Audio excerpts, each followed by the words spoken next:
මේ වෙලාවේ රනිල් තමයි.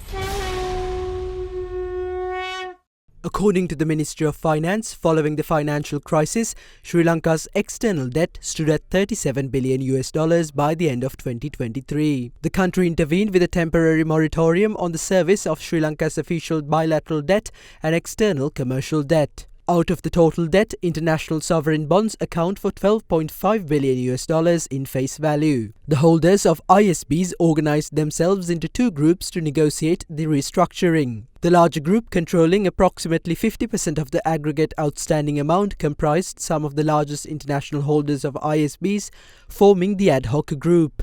Following the conclusion of restricted discussions held on the 27th and 28th of June in Paris, the parties agreed on core financial terms for the restructuring of the ISBs, which are embodied in a joint working debt treatment framework. In addition, the parties agreed to include governance-linked bond features in the terms of one or more series of the plain vanilla bond instruments that form part of the joint working framework. Accordingly, Sri Lanka will exchange $12.55 billion for bonds with an initial haircut of 28%, which include bonds with a state contingent factor, also known as macro-linked bonds, involving future dollar gross domestic product. According to the Ministry of Finance, bondholders have also agreed to an 11% haircut on $1.889 billion of past due interest compared to an earlier proposal. State Minister of Finance Shehan Semasinga said the deal will have to be confirmed by the Secretariat of Sri Lanka's Official Creditor Committee to ensure comparability with their restructuring terms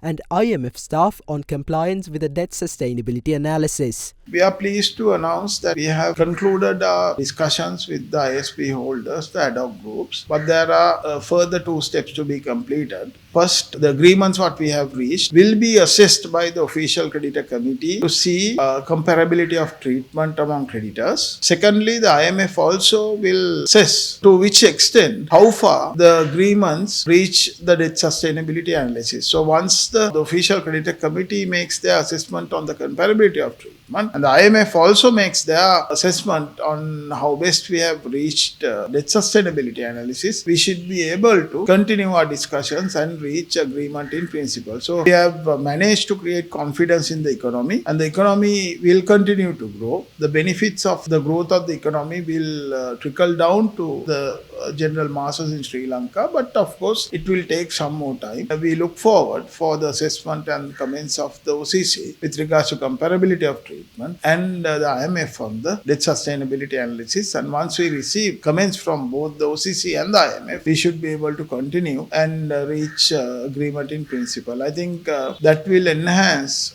support or would create a conducive environment for the rating agencies to look at Sri Lanka positively. Of course, there are a few more steps to be completed, which we are confident as a government will be able to complete all the required work to be done.